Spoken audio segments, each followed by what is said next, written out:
something really special happened today, and I want to share this moment with you. You get to see me completely as the genuine me, no makeup or anything. And it was just a spontaneous desire to share this moment with you because I got the hard copy of my book today, the paperback copy. And you can see it says not for resale, so this is the reviewer copy. And you can see it matches the painting because the painting is part of it. So what I want to do is I want to read you from the beginning of the book, the prologue. And every one of the pillars begins with a short story, a short narrative piece that's introducing us to the qualities of that pillar. So this is the prologue. There's a prologue and an epilogue. So the prologue introduces the whole book and the epilogue closes it out. So have yourself a cup of tea or a cup of coffee or a glass of wine, depending on when you're watching this, and just follow along with me. I feel a little bit like my old self, my professorial self. It's a little bit like my professorial self and also like my mom self, because I, read many, many, many books to my child aloud. Have you felt the pain of living a life not your own? Maybe you've achieved success as defined by others, temporarily elated only to discover how quickly the feeling fades. Maybe you're tired of buying new clothes, new jewelry, new electronics, maybe even a new home or a new car to try to get that feeling back. And then you stop to listen. Something, someone, somewhere seems to be silently screaming. You cock your head and tune in to an ongoing inner debate. Part of you says, better do what they say to make yourself useful, to stay focused on the tasks you've been given and not make waves. You know what happens to people who make waves. Another part is moving her mouth, but you can't hear what she's saying even though you can feel her urgency. She's standing in her own uniqueness, her quirky specialness, her intrinsic value as an expression of the creative intelligence of the universe. But there hasn't been space or listening for her, all of her, and all of you. You ponder as you drag yourself up and out to work at something that may seem okay, maybe even better than okay from the outside. But inside you can feel your truest self leaning away from pouring your life force in the direction of conforming. You pull in on the reins and bridle that you put on her, forcing her back onto the path you chose without knowing any better, maybe, or perhaps because it's felt more safe and secure. Maybe you're beginning to realize that the promised or imagined safety and security rest on top of a crumbling foundation, one that requires continued exploitation of the earth's natural resources, extracting power lodged deep underground in moving water in forests and mountains, leaving behind poisons and dead places where nothing living flourishes. Take a few deep breaths now because, yes, turning to face this can be very disturbing and disheartening. Yet as you breathe and allow your awareness to grow, you also feel free yourself from the blinders and the bridle your society taught you to wear from your earliest days. These devices turned you away from the singing of the little people and the trees' whispers and the flowers' laughter towards the signs you were told were more important or more real. And so you learned your numbers and your letters and what they mean when you combine them into sequences. How well you did this indicated how smart you are, or so you were told. Of course, you did your best. You put that bridle on your life force and rested your attention away from the call of the forest and the streams and even the birds. You directed it towards squiggles on a page and then in books and now screens flickering with light.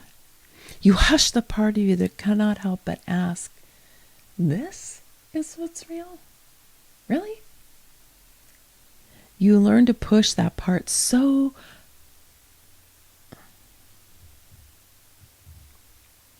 you learn to hush that part of you.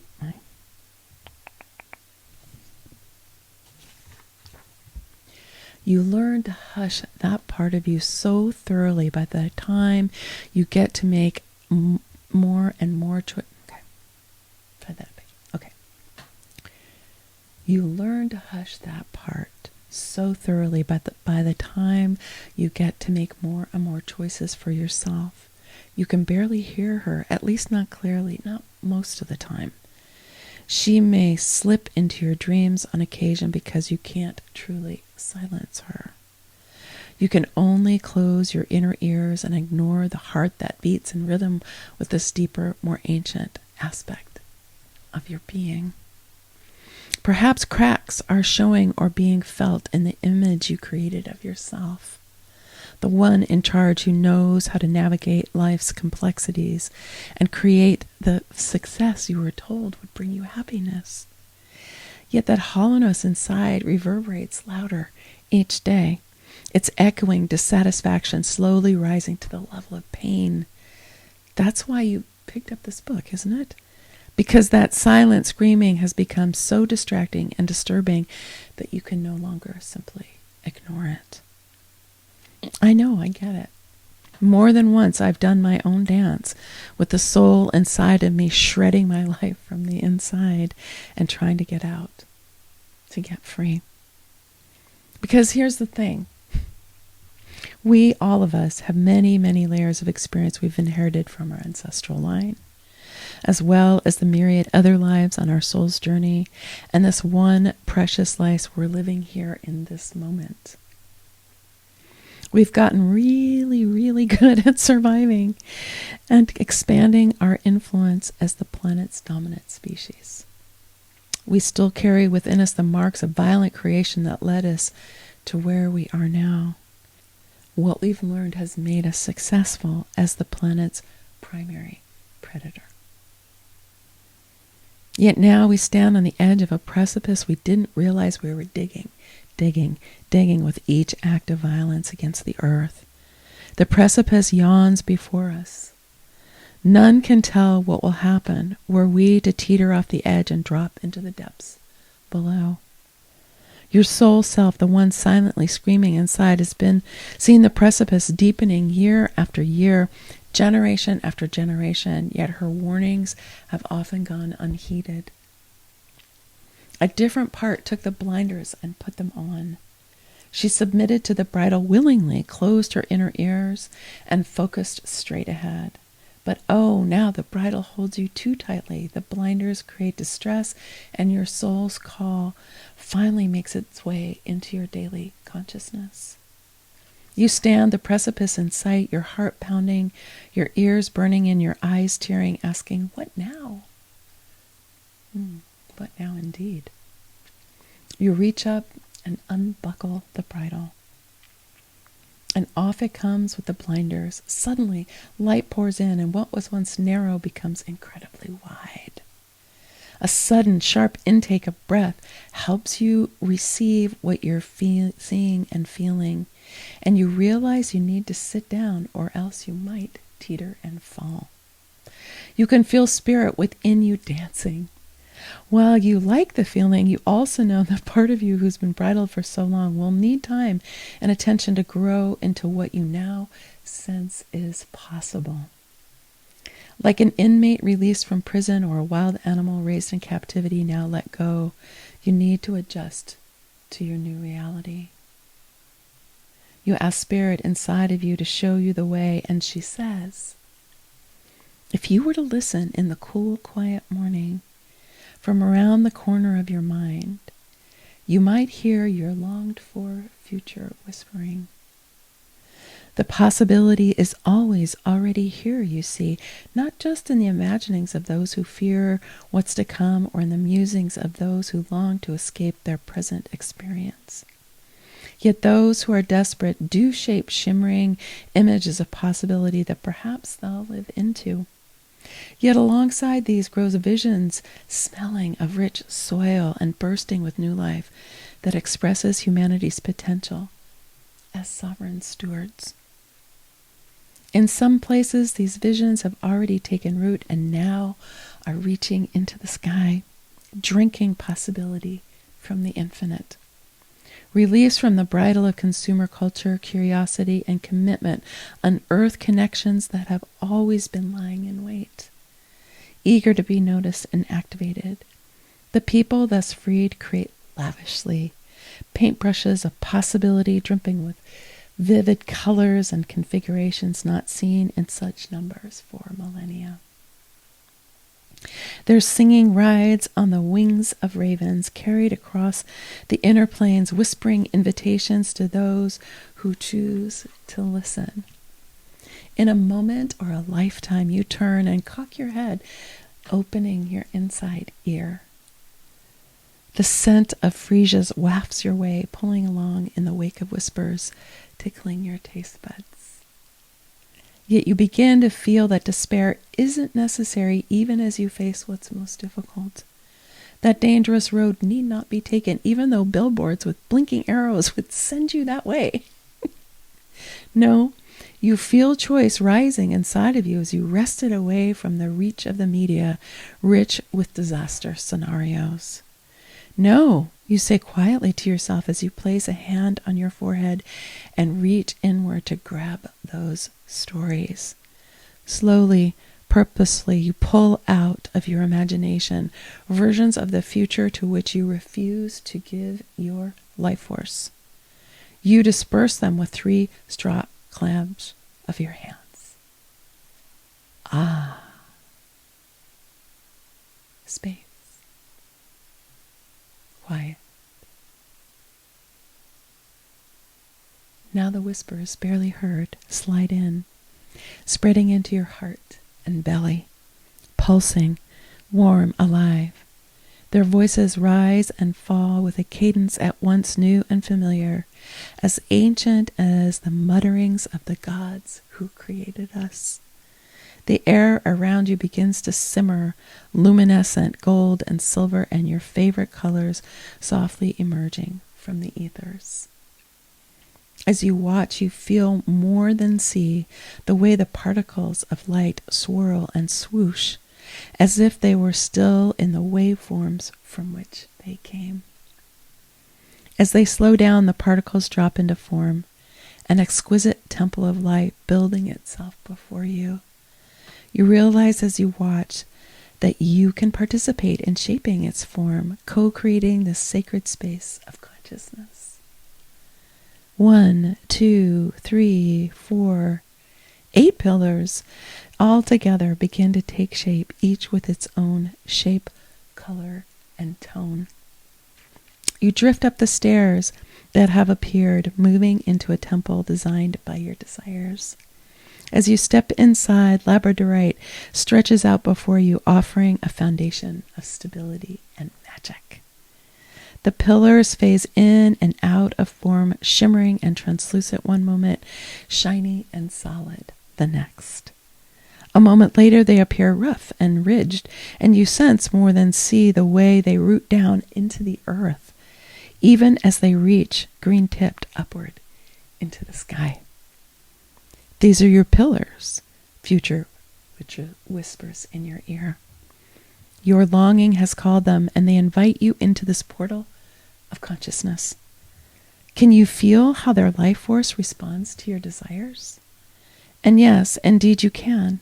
Colors shift, movements change direction, shapes form and morph. You're mesmerized, delight and wonder bubbling inside. They're here to offer you their support, future confirms. But to receive it, you must be willing to grow yourself in ways new to you that may be challenging and uncomfortable. You can feel the smile in future's words. Are you willing? Oh, yes, you silently murmur. I've been so confined, I'm very willing, if this leads me to freedom. Freedom, yes. Future nods. And more than freedom, too. For you see, this temple of sovereignty requires you to use your inner power for the good of all things, and not just for yourself. You don't really know what that means, and you feel a bit intimidated by that thought. Me? What can I do? You wonder. You'll find out, my dear, if you're willing, Future assures. You move to the pillar closest to you and reach out your hands.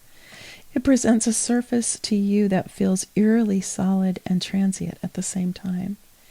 It's not cold as you expected, but warm and humming with life.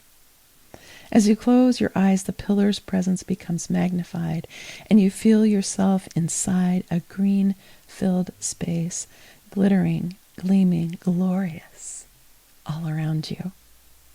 Yes, yes, you affirm, very willing. For an infinite moment, all is clear. The temple, pure, crystalline forms, riding waves of potential through the cosmos.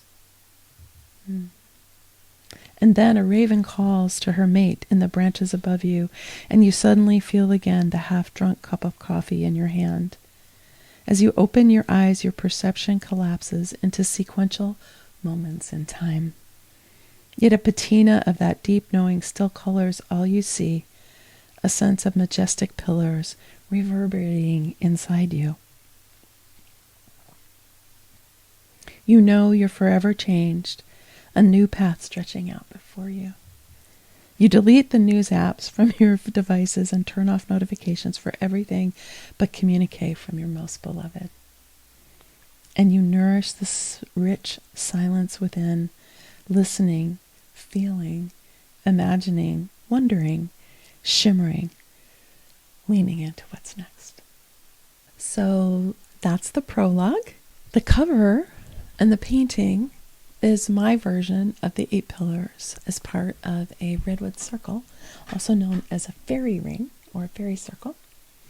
And so that was the rendition that I did for the 8 pillars. And one of the things that I have for my readers is a little program. It's free for them. They just have to go and register. So if you get the book, I hope you'll go get this. It's a journey to create your own temple of sovereignty that you get to do alongside really working through this book, because it is quite a journey, and I can't wait to do that with you. So you can go now if you want to and pre-order the paperback version of the book, or you can go to our book website on November 2nd and order it then.